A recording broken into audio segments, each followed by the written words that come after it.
Hello there, and welcome back to 1991 Review, the only channel where we review epic fantasies and still manage to get lost on our way to the fridge. Last time on episode 121, we left off with our hero, Yi-Fan, who had just hit the jackpot in the friendship department.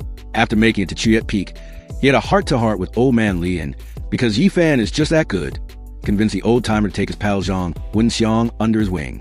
It was a classic, I'll scratch your back, you teach my friend some ridiculously powerful magic kind of deal.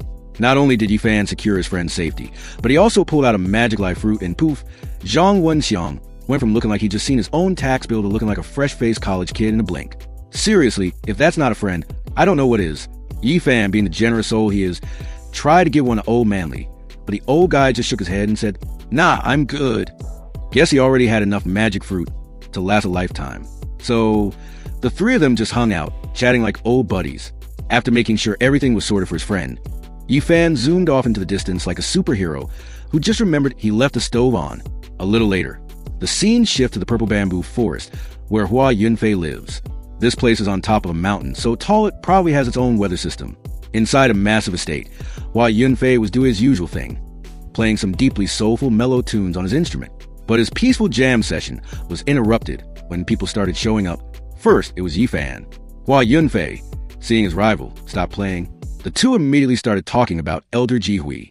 It was getting tense, but then, with a flash of light, the holy maiden of the Yin-Yang sect appeared right in front of Yi-Fan, probably just to make things more complicated.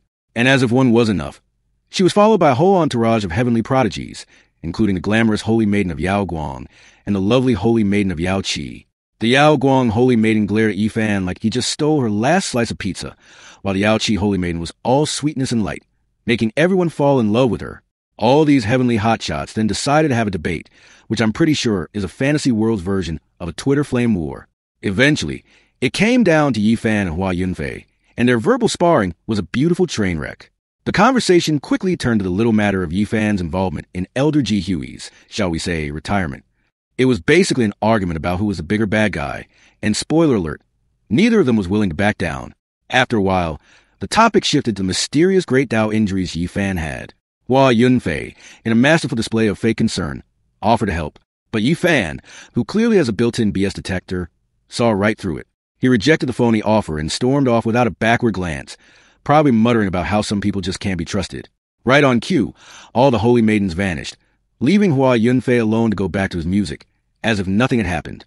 He just sat back down and started strumming away, a picture of serene loneliness. It wasn't long before Yi-Fan was walking through a small city, minding his own business. But life in this world is never simple. Suddenly, a few masked figures appeared out of nowhere and attacked him. They were armed with a giant spear and a massive tower, which flew toward him like they were late for a very important evil meeting. Yi-Fan dodged them like a pro and stood his ground. After some classic back-and-forth trash-talking, the masked mastermind revealed herself from a flash of light in the void. What followed was another round of fierce verbal combat, which, in these stories, usually means someone's about to get punched.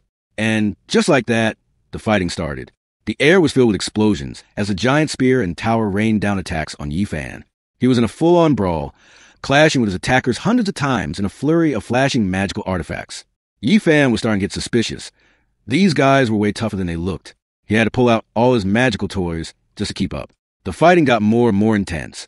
So Yi-Fan pulled out his sword energy, which is pretty much the equivalent of a warrior's "I'm not playing any more" move. He started slicing away at the giant tower and spear, making thunder and lightning erupt everywhere. Suddenly, the masked woman stopped. With a strange hand sign, she made another artifact grow huge and shoot a beam of light right at Yi-Fan. As our hero stared at it, his eyes went blank, as if he was hypnotized. His pupils were filled with weird, ghostly masks, and he was pulled into a misty, surreal void. He was completely trapped, his mind muddled and lost in this illusion. Meanwhile, back at the ranch, Hua Yunfei was still playing his instrument, looking all chill and carefree. But then he stopped, looked up, and smiled a really creepy, unnerving smile. The scene followed his gaze back to Yi-Fan, who was still stuck in illusion. After what felt like an eternity, Yi-Fan's mind snapped back to reality. A powerful burst of energy exploded from his body, shattering the illusion's pull. That was it. He was done playing nice. With a single, powerful move, he smashed the artifact that had trapped his mind. He then charged at the masked goons and beat them to a pulp, leaving them screaming in terror.